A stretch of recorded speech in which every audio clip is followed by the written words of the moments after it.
সত্যজিৎ রায় ও Presidency college ১৯৩৬ থেকে ১৯৪০, এই ৪ বছর উনি প্রেসিডেন্সি কলেজে পড়াশোনা করেছিলেন। প্রথম ২ বছর ইন্টারমিডিয়েট পড়তে হয়েছিল, তখন বিষয় ছিল আর্টস। পরে উনি দুঃখ করতেন যেটা নিয়ে ওকে আর্টস থেকে ইকোনমিক্সে যেতে হয়। কেন যেতে হয় সেটাও আমি বলবো। তো আলটিমেটলি উনি ইকোনমিক্সে অনার্স সহ বিএ পাস করেছিলেন।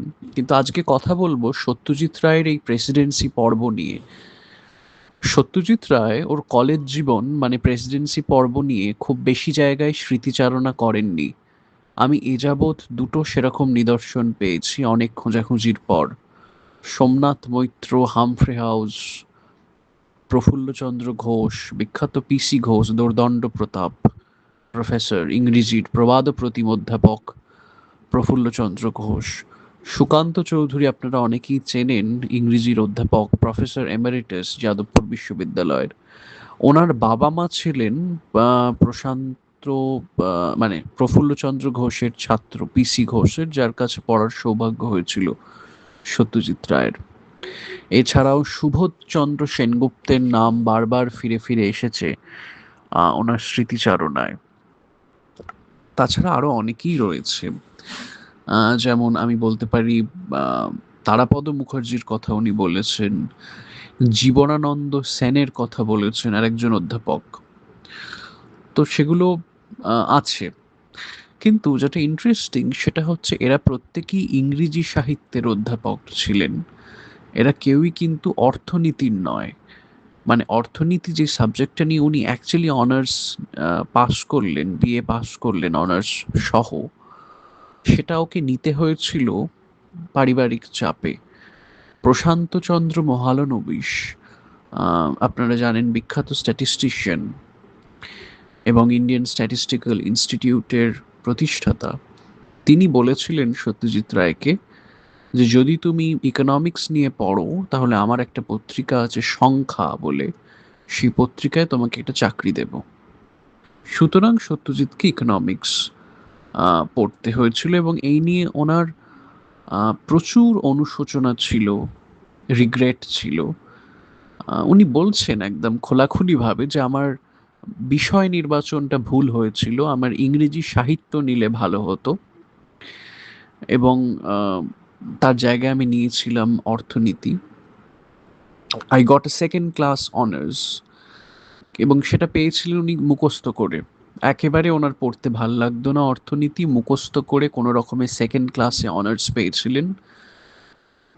এবং যতটুকু পড়লে পাশ করতে লাগে ততটুকুই পড়েছিলেন। উনি ভালো ইংরেজি লিখতেন এবং চমৎকার ভালো বলতেন, তা তো সকলেই জানি। কিন্তু ইকোনমিক্স ওর একেবারেই ভাল লাগেনি। কিন্তু কলেজ সম্পর্কে সত্যজিৎ রায় আরেকটা কথা বলেছেন, সেটা হচ্ছে একটা পড়াশোনার অভ্যাস আমার মধ্যে কলেজ জীবন ঢুকিয়ে দিয়েছিল, যেটা পরবর্তীকালে আমাকে সাহায্য করে একজন লেখক, চলচ্চিত্রকার, কম্পোজার হিসেবে যে অধ্যাবসায়ের প্রয়োজন সেটা উনি পেয়েছিলেন কিন্তু কলেজের এই অভ্যাস থেকে। তারপরে এটাও উনি বলেছেন যে কলেজ জীবনটা প্রায় মাঠে মারা গেল কারণ ও ইকোনমিক্স পড়তে হয়েছিল বলে। আচ্ছা, তো প্রফুল্ল ঘোষ, বিখ্যাত অধ্যাপক যার কথা আপনাদের বললাম, তাকে নিয়ে একটা মজার গল্প আছে। সেটা হচ্ছে সত্যজিৎ রায়ের বন্ধু ছিলেন রাধাপ্রসাদ গুপ্ত। মজার মানুষ খুব, শাটুল বাবু। তা শাটুল বাবু, সত্যজিৎ রায়, চিদানন্দ দাশগুপ্ত, দিনকর কৌশিক, পৃথ্বীশ নিয়োগী, এদের একটা আড্ডা ছিল বুঝলেন, চিত্তরঞ্জন অ্যাভিনিউ এর কফি হাউসে। এরা সকলে বসতেন এবং আড্ডা মারতেন। তো সেই আড্ডার সূত্রে রাধাপ্রসাদ এবং সত্যজিৎ খুব ঘনিষ্ঠ হয়েছিলেন একে অপরের। এবং রাধাপ্রসাদ গুপ্তের লেখা থেকে আমরা একটা গল্প জানতে পারি যে প্রেসিডেন্সি কলেজের সেই দোর্দণ্ড প্রতাপ অধ্যাপক প্রফুল্লচন্দ্র ঘোষ একদিন ক্লাসে ঢুকেছেন, কারণ ছাত্ররা কি চেঁচামেচি করছিল, হই হট্টগোল করছিল, রেগে মেগে প্রফেসর ক্লাসে ঢুকতেই তো সবাই দাঁড়িয়ে পড়েছে আর কি সোজা হয়ে, যা হয় প্রফেসর হঠাৎ করে ক্লাসে ঢুকলে। তখন প্রফুল্ল ঘোষ একটা ছেলেকে দেখে বলছে যে, এই, তুমি বেঞ্চের উপর দাঁড়িয়ে আছো কেন? তো তখন সেই ছাত্রটি কাঁচুমাচু মুখ করে জবাব দেন যে আগে স্যার আমি তো মাটিতেই দাঁড়িয়ে। তো বলা বাহুল্য ছাত্রটি আর কেউ নন, স্বয়ং সত্যজিৎ রায়, তখন 15-16 বছরের কিশোর। তা আরেকজন প্রফেসরের নাম সত্যজিৎ উল্লেখ করেছেন, আহ, তিনি হচ্ছেন হামফ্রে হাউস। হামফ্রে হাউসকে ব্রিটিশরা আবার পুলিশের স্পাই হিসেবে সন্দেহ করতেন। বিখ্যাত পরিচয় গোষ্ঠীর সাথে তার যোগাযোগ ছিল এবং এই ব্রিটিশ পুলিশের তার পিছনে টিকটিকিগিরি করাকে টিটকিরি করে নিজেই একটা প্যাম্পলেট করেছিলেন, I spy with my little I. এছাড়াও সত্যজিৎ যার কথা বলেছেন তিনি হচ্ছেন সুবোধ চন্দ্র সেনগুপ্ত। সুবোধ চন্দ্র সেনগুপ্তকে বোধহয় আপনারা সকলেই জানেন, ভারত বিখ্যাত শেক্সপিয়ার স্কলার পদ্মভূষণ সুবোধবাবু। সুবোধবাবুর ছাত্র কিন্তু শুধু সত্যজিৎ ছিলেন না, ছিলেন ঋত্বিক কুমার ঘটকও। এবং ঋত্বিক ঘটক টেম্পেস্ট পড়েছিলেন সুবোধচন্দ্র সেনগুপ্তর কাছে। তাই ঋত্বিকের ছবিতে বারবার ফিরে এসেছে ঝড়ের অনুষঙ্গ, কোমল গান্ধারী হোক কিংবা মেঘে ঢাকা তারা।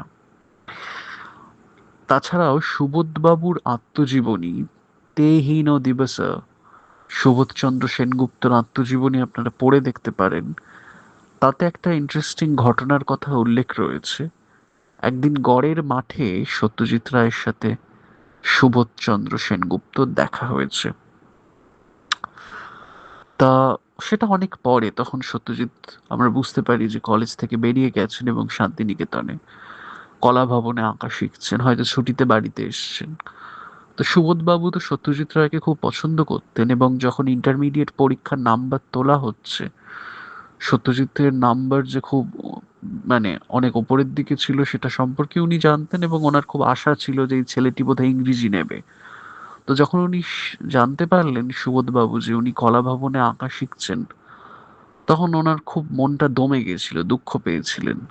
পরে অবশ্য নিজের মাস্টারি বুদ্ধিকে নিজেই ঠাট্টা করেছিলেন এবং একথা নিজেই উনি লিখছেন মজা করে যে বলিহারি আমার মাস্টারি বুদ্ধি, যে ছেলে অত বড় চলচ্চিত্র পরিচালক হবে তাকে আমি ভেবেছিলাম যাতে ইংরেজি সাহিত্য পড়ে।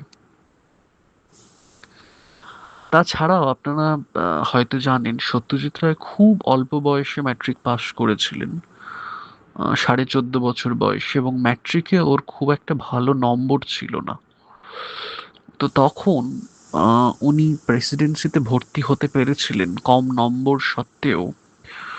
এটা সত্যজিৎ নিজেই লিখছেন, এগুলো আমার বানানো কথা নয়। নস্টালজিয়া বলে একটি স্মারক গ্রন্থ পাওয়া যায়, সেই নস্টালজিয়ার পাতায়, মানে নস্টালজিয়া যে কমেমোরেটিভ ভলিউমটি প্রকাশিত হয় প্রেসিডেন্সি কলেজ থেকে, সেখানে সত্যজিৎ রায়ের একটা সাক্ষাৎকার ছিল প্রেসিডেন্সি কলেজের স্মৃতি উপলক্ষে। সেখানে উনি নিজেই বলছেন যে আমার ম্যাট্রিকে ভালো নম্বর ছিল না, তা সত্ত্বেও আমি প্রেসিডেন্সিতে পড়ার সুযোগ পেয়েছিলাম, কারণ প্রেসিডেন্সি কলেজের যিনি প্রিন্সিপাল ছিলেন সেই সময়, ভূপতি মোহন সেন, একজন বিখ্যাত বিজ্ঞানী এবং পদার্থবিদ, কেমব্রিজ ফেরত বিজ্ঞানী, পদ্মভূষণ পুরস্কার পেয়েছিলেন। তিনি ছিলেন সত্যজিতের পারিবারিক বন্ধু। ফলে সেই সুযোগ কাজে লাগিয়ে উনি প্রেসিডেন্সিতে ভর্তি হতে পেরেছিলেন। যদিও কলেজ জীবনটা ওর মাঠে মারা গেছিল, উনি একটু ইকোনমিক্স ইন্টারেস্ট ছিলেন না, উনি পাশ্চাত্য সঙ্গীত সিনেমা এইসব নিয়ে থাকতেন। ক্রিকেট ফুটবলও বিশেষ খেলতেন না, কলেজে যেটা খেলতেন সেটা হচ্ছে টেবিল টেনিস। আর কলেজের সবচেয়ে উজ্জ্বল স্মৃতি বলতে সেই প্রফুল্ল ঘোষের class, because he ব্রট Shakespeare alive. তো আপনাদেরকে আগেই বললাম যে সত্যজিৎ রায়ের অর্থনীতি পড়ার একেবারেই ইচ্ছে ছিল না এবং সেটা নিতে হয়েছিল প্রশান্তচন্দ্র মহলানবিশ। ওনাকে বলেছিলেন যে অর্থনীতি পড়লে একটা চাকরি পাওয়া যেতে পারে, এবং ওদের তো একটা অর্থনৈতিক অসুবিধে ছিলই, মামার ওপরে ডিপেন্ডেন্ট হয়েছিলেন সত্যজিৎ রায় এবং সত্যজিৎ রায়ের বিধবা মা সুপ্রভা রায়। আহ, তারা থাকতেন কিন্তু সত্যজিৎ রায়ের মামার বাড়িতে, অর্থাৎ সত্যজিৎ রায়ের মা সুপ্রভা রায়ের ভাই মেজ মামা প্রশান্ত দাসের বাড়িতে। তো সত্যজিৎ চাইছিলেন খুব তাড়াতাড়ি একটা চাকরি পেয়ে মাকে ওখান থেকে বার করে নিয়ে যেতে। তো উনি বলছেন সে কথা যে চাকরির লোভেই অর্থনীতি নিয়েছিলাম, আমার থার্ড ইয়ার এবং ফোর্থ ইয়ার প্রায় বলা যেতে পারে মাঠে মারা গেছে।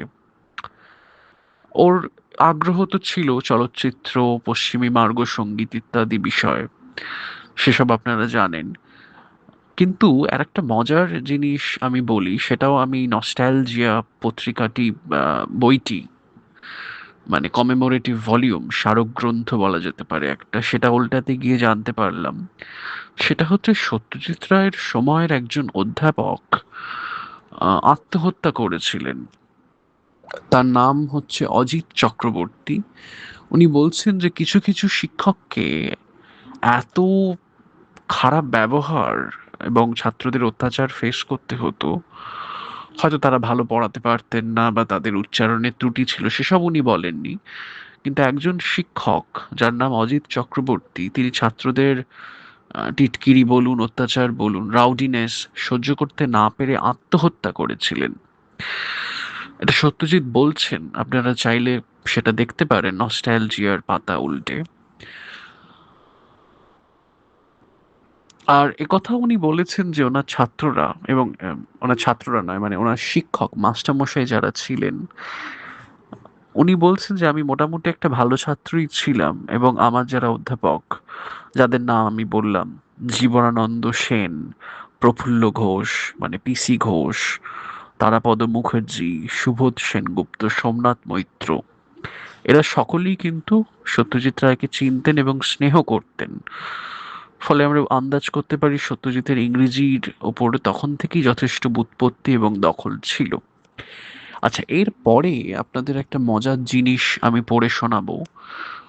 সেটা শঙ্কর একটা সাক্ষাৎকার নিয়েছিলেন।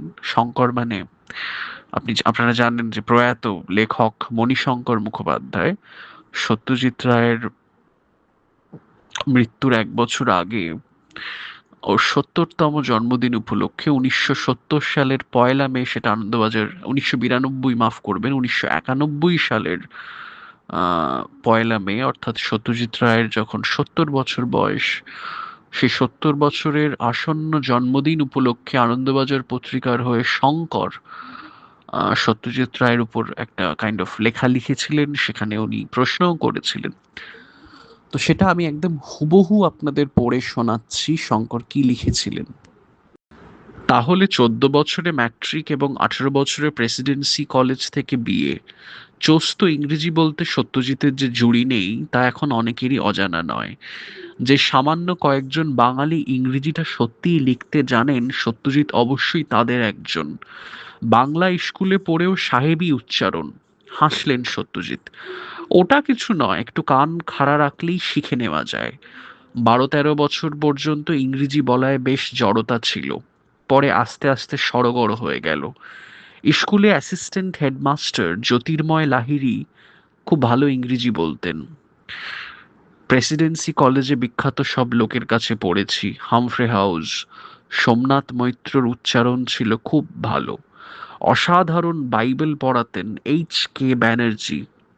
আমার সহপাঠী বন্ধু ছিল অসিত গুপ্ত, অনিল গুপ্ত, লর্ড সিনহার নাতি অনিল। সন্ধ্যায় আড্ডা মারতাম এক গ্রিক ভদ্রলোকের সঙ্গে এবং কেশব সেনের বংশধর কেসি সেনের সঙ্গে। ইংরেজিটা এসে গেল। তারপর যুদ্ধের সময় এক সাহেব বন্ধু জুটে গেল, নর্মান ক্লেয়ার, রয়্যাল এয়ারফোর্সে কাজ করত। মিউজিক ও দাবার ভক্ত, দাবা খেলার তাগিদে ইংরেজিটা আরো সড়গড় হয়ে গেল।